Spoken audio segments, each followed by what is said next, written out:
As you guys can see, this pond is not filled up anymore. Our fish are dead because of you, bro. Look at how big. Alright. Oh! What is up, everybody? Welcome back to another awesome video. If you guys could not tell by today's title and thumbnail, we have some whoa there. Alright, well, with that being said, we're cleaning the garage today. Anyways, we've got some pretty unfortunate news. This is regarding last video with those cichlids that we all put into our brand new turtle pond that we set up. We have some bad news. Unfortunately, none of those fish made it. Now we're gonna get into the topic of that and how that all happened here shortly. I'm gonna give you guys some updates around the house. I'm pretty upset that it all happened this way, but look, it was a complete accident. I'll take somewhat fault for those fish passing away and not making it. But like I said, we're gonna go out there and we're gonna talk about that whole turtle pond in just a little bit. Right now, you guys, I'm gonna give you guys some updates around this house, show you guys all the snakes, everybody's in shed. Talk to you guys about some projects that we're gonna be having with the crested geckos, what we're gonna be pairing, because pairing is coming up soon. Crested gecko breeding season is right around the corner. We've got some big plans. If you guys all know, the last year and a half, I've invested quite a lot of money in new geckos and new snakes. First, take a look at how clear the pond is, everybody. We got our big old Oscar right there. We got our goldfish. They have gotten absolutely huge. Everybody always says, take out those goldfish, take out the goldfish. The goldfish are never leaving. Well, I mean, until those catfish get big enough to swallow those guys whole. And then they'll probably be rehomed because they grew up with us and I wouldn't want to watch them get eaten by a big old catfish. The water is so clear, you can see right through the little Oscars we've got growing out inside of that net. Everybody is doing great inside of this pond though. We are definitely going to be starting that saltwater side soon, guys, I promise. Love those three cichlids that we kept. I know they don't have the craziest color. Now, I haven't showed these guys off in a while since they've been in quarantine, and y'all know I'm a freak when it comes to quarantining my animals. Hey, buddy, okay. Still a little spicy. Definitely a little spicy, that's for sure. Oh, definitely very spicy, but let's try to see if we can get him out. Just so you can come and say hello. Buddy, hey, it's okay. It's all right. Maybe we won't mess with them, but I'm gonna give you guys a look. All right. Oh, that sucker really nipped me, huh? He got me. And that was a quick one. It's crazy. This is our crazy het for hypo king rat snake, and look at how fired up that guy is. He is not having it. Not even close to having it. Just gave me a nice little kiss, and we gotta love it. Thank you, buddy. Hey, thank you, buddy. We love you so much. I don't know what's going on with you because all week I was handling you fine, just fine. Don't hit a dip now. Do not hit the dip now. Hey. I'm gonna go rinse my hands off and then we'll come back in here and show you guys the rest of the snakes. We're back inside after the rinse off, but boy, oh boy, does it stink in here. So those king rat snakes are actually known as the stinking goddesses. When they musk, it'll literally destroy a room. It'll smell like the snake's musk for like a couple hours. So he actually, he flung some musk all down my shirt. So I'm just being chased by the scent. Doesn't smell that great. It smells kind of, if I had to explain the smell of a musk coming from a king rat snake, it almost smells, in this case today for some reason, I don't know why, but it smells kind of like chicken wings, but not good chicken wings that you'd want to eat. But it kind of has like an old cork smell to it. If I had to explain it somehow using my brain the best I could, I think of a cork that sat in a basement for 25 plus years. And it just smells so funky, so weird. It's very, very strong. And that's one of their defense mechanisms. Pretty gross. I was really hoping that this guy would have his shed off by the time we got in here today, but tomorrow morning, I'm gonna have to come back and check to see if there's a shed because he is just getting ready. I mean, any day now. This is our T positive, that is a possible het for T negative albino king rat snake. So this is another little stinking goddess. And we should all know how his girlfriend is because she is not a sweetheart. That's for dang sure. Look at her. Absolutely gorgeous. She just shed yesterday though. Look at how much nice yellow is popping out. She is really almost done with her ontogenetic change. Looking absolutely magnificent right there though. Another stinking goddess. This one is het for T positive, het for T negative. Beautiful, beautiful snake. We've got our Green Barons Racer, mildly venomous, our Boreal racer snake right here. This is the green variation, and he is getting big. Look at how beautiful that little guy is. Now tell me you guys wouldn't freak out if this is you. This is a very expensive snake in here, and I just moved him into the larger bin the other day.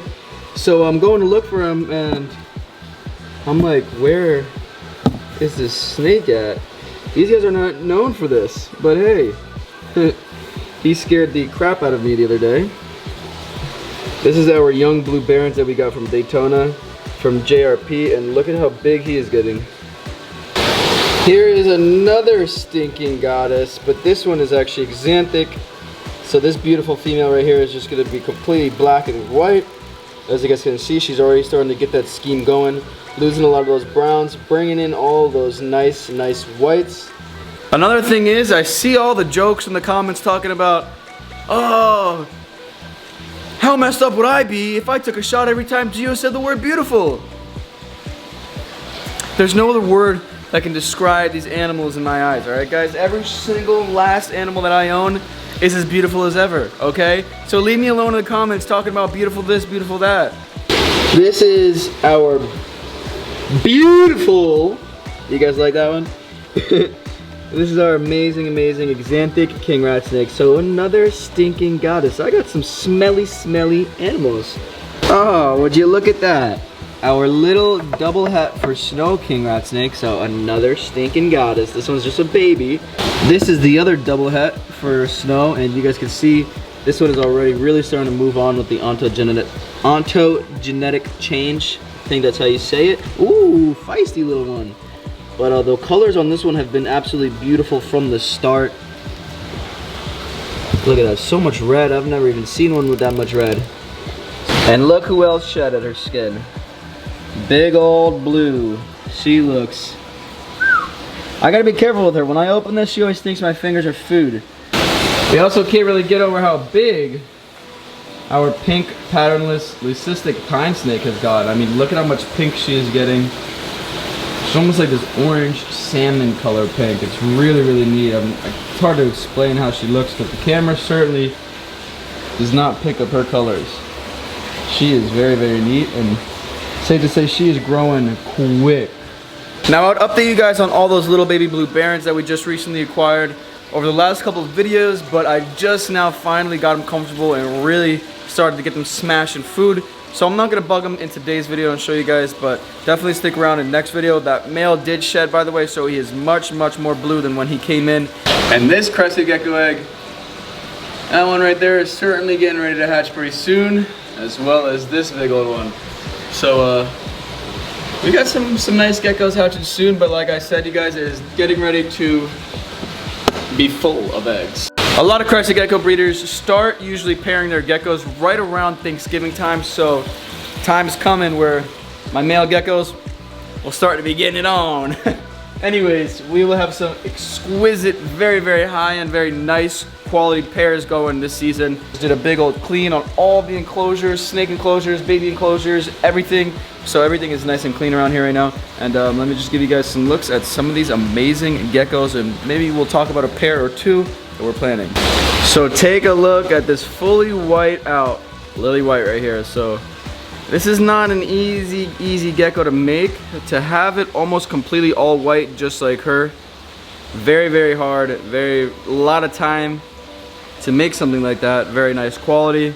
She is basically all white. So what we're going to be doing with this female is we're going to be actually pairing her with a sable this season. So this is the beautiful male sable that we're going to be putting with that lily white. He's sleeping right now. I know he looks awake because his eyes are open, but he's actually sleeping. These guys are nocturnal, so they sleep during the day. I'm just going to leave this guy alone and close him back up. But I just wanted to give you guys a look. Oh, maybe he's not sleeping. He is awake. So I'd say that's plenty of updates. Kind of just giving you guys a little look at some of the ideas and some of the future plans that we have going on inside of this garage. I mean, I didn't talk about much snake pairing because we're pretty far from that. The first snakes that we will be pairing is the big one that bit me in the beginning of this video to the other large one that we bought. Those are both 100% heterozygous for hypo. So we'll be hatching some hypo king rat snakes within the next year, I think. And that's going to be super baller. My first ever snakes that I'll ever attempt hatching will be those mean, gigantic king rat snakes. And we're going to be hoping to hatch some not so normal ones. The hypos are gonna come out kind of like that albino, that T positive albino. As you guys can see, this pond is not filled up anymore. It rained very heavy last night, so it did fill up a lot more than it was. But this thing was practically emptied, you guys. So you see that pump right there. Luca, not like I'm trying to throw my boy under the bus or anything, but our fish are dead because of Luca. So now I'm sure a lot of you guys are wondering, well, how did Luca kill your fish and mess up your whole pond? So if you guys all remember when I set this thing up, I left this right here with that brick on top of it, so we had nice adequate airflow and everything is pumping nice. Well, when we were outside, Luca must have came over here and decided that that was a fun tube to play with. And what he did is actually pull it towards the back. So that pump was now dumping water into this, and unfortunately, you guys see all those holes in the bottom? The pond, after a couple hours, drained to almost nothing. Just a little bit of sand, and I came out here and it was a little too late. The fish were still alive when I did come out here, but I think they just got baked by the sun. They weren't really moving all that much, but they were still breathing, and unfortunately they all passed away. So it does suck. I feel like I just dropped that video the other day, and now I'm already making the next video saying that those fish died. So what we're gonna do now is we're going to definitely make sure that that pump is on this side, so little Luca James cannot mess with that. Now we're gonna have it on this side. I'm probably gonna drill a little handle in, so here we can just slide that right through that and have some nice water flow bounce off the side. As you guys can see, our lily pads have started to blossom. We're getting some flower action going, some more flowers blossoming right there, which does suck. And I was pretty excited to see if these snails were gonna, I think they are still growing though. I see some shells. That would be pretty cool if we hatched some of these snails. So it is pretty unfortunate that that had to happen that way. I mean, I just spent all that money getting those fish and setting that pond up just for them to die in like 3 days. So it does suck, but you know, fortunately, these things do happen. You know, accidents do happen, and we can only move on from it. And now we are going to refill that thing. We're gonna go get some stress coat and some dechlorinator right now at the store, and we're gonna fill it up. So we're gonna let this water run a little bit, and then we're gonna be putting in our Oscars by the time we wrap this video up. So if you guys do wanna see that, I definitely recommend sticking all the way till the end, and you guys will see some of those amazing imported Oscars go inside of that turtle pond. Before we head out though, I'll give you guys an update on Sunny the banana pectinata that I haven't showed you guys in quite some time, and our sulcatas are in here. I don't know if Sunny's gonna let us get too close. He's not the nicest lizard anymore, but look at how big and yellow he has gotten. Look at how big these guys have gotten. Look at that. I mean, holy smokes. He's got a perfect shell. No messed up scoots or anything. That thing. Look at that guy. The other one is just as big. Absolutely amazing. They finally started to grow when I put them inside of this big enclosure. And I wanted to update you on one more thing before we headed out to the store to go grab some of that stress coat. You guys, we have moved over a snake. This beautiful female has been out here for, I think, 5 or 6 days now.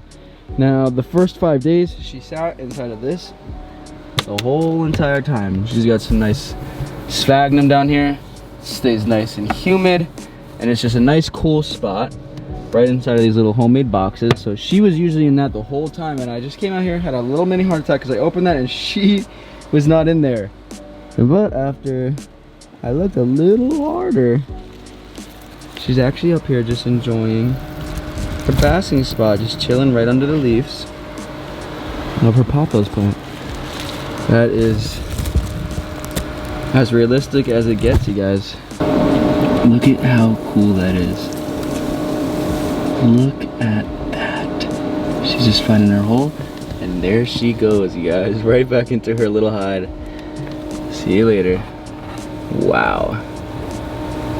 So you guys all might be asking, didn't you build the big old cages for those snakes? Well, just because we're kind of testing it outside, I wanted to experiment. I've been keeping track of the temps with a temp gun at all different spots of this enclosure, and it's doing great in here, but I just wanted to make sure that she is gonna do good outside in something small so she doesn't freak herself out before we go putting her in something like these big old ones. All right, everybody, we are now home. If you guys couldn't tell, And we've got the good stuff. We've got our stress coat right here from API. This is a dechlorinator and also helps. We're not putting any fish in here today, but tomorrow when the Oscars do go in, I'm sure this will still be playing a nice part in that. And this basically protects their slime coat, and it takes all the chlorine out of the water, so fish are good to go after you add this in there. Great product, all around my favorite. Always use it for basically everything. It's about a quarter of that bottle, and we are going to fill the rest of this water up, and I'm gonna let this cycle for a whole day before we add those Oscars. So I'll see you guys bright and early tomorrow morning, getting ready to move those amazing Oscars into their new home. It is officially the next morning, everybody, and the pond is looking crystal clear. Take a look at how awesome it looks. So now what I'm gonna do is I'm gonna grab those Oscars, and I think we might only be putting the 2 smaller Oscars in here because the bigger one is gonna be ready to go into the predatory pond pretty soon. So we're gonna grab those 2 smaller Oscars that were growing out. We're gonna acclimate them, and I'll pick this camera up when we're getting ready to add them into their new home. We've had stress coat in this thing for now 24 hours. Water's been running. Looks absolutely amazing, you guys. Crystal clear, like I said. We got our flowers coming in. Looks amazing. Alright, you guys, we've got our 2 Oscars. We are just getting ready to start the acclimation process, but I just wanted to give you guys a nice little look at them. We've got our albino that we got from Paul. And then we've got our lemon Oscar. And he is getting super bright. Come here, buddy. I know. You guys should see the colors on this guy. I mean, look how beautiful that guy is getting. So now I'm going to start this acclimation process for about 15 to 20 minutes. These guys are coming from some colder water, so these guys are going to get a nice thick acclimation process. So I'm going to get to that right now, and I'll pick this camera up when they are ready to go inside of this amazing looking pond. So I guess we will start with this beautiful, amazingly colorful lemon Oscar right here. Sucks I can't get a nice shot of him in the sun. But there we go, beautiful little lemon Oscar being added right to our turtle pond. Now these are just grow outs, like I've mentioned. So these guys are just going to be growing out in this pond. And then eventually, once they're of size and they're not going to get eaten by one of those big old catfish, they're going to be going right in the predatory pond. But there's one little lemon Oscar. And he's just on the centerpiece, and he's just going to kind of hang out. Oscars are very smart fish, so he'll just kind of lay there for a little bit, figure out his surroundings before he starts to go and look around. And then here we've got that beautiful albino that Paul gifted us.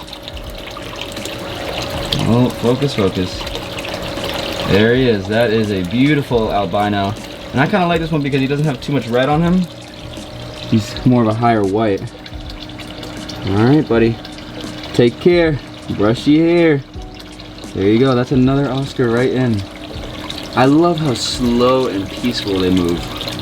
Super cool fish. We've got albino, and then we've got our lemon Oscar. And they're both just chilling down there right now. This is quite the upgrade. You guys all know that they were in that little butterfly net inside of the predatory pond. So this is a lot of room, a lot of space, and a lot of water for them to swim in, you guys. This is amazing. There we go. We've got our 2 Oscars inside of the turtle pond. So far the Oscars are looking amazing. There's the lemon Oscar, and we've got our albino Oscar. Hey you. No playing with these fish, okay? No playing with these fish, okay? So just like that, you guys, that is how we turn something negative into something positive. We now have 2 beautiful Oscars swimming around inside of that turtle pond. We started that turtle pond with some African cichlids, and unfortunately my son, he moved the pump run and it fell behind the pond, so the whole thing drained. And we had no more fish, safe to say, after that. But now we've got 2 nice Oscars inside of that pond, and this is where we're gonna be wrapping it up. Hopefully these guys stay nice and healthy, grow nice and big, and then we can move those into the predatory pond eventually, and that's gonna be amazing. So we'll do a video when that time comes, but we have a while until then. Hopefully you all enjoyed today's video. I know it wasn't anything crazy and it was kind of upsetting, but we turn around into something positive. That's it, you guys. Hopefully you all enjoyed it. Next video is going to be a banger, so make sure you guys stick around and have those notification bells smashed. And with that being said, you guys, I'll catch you on the next episode. Peace out, G Squad.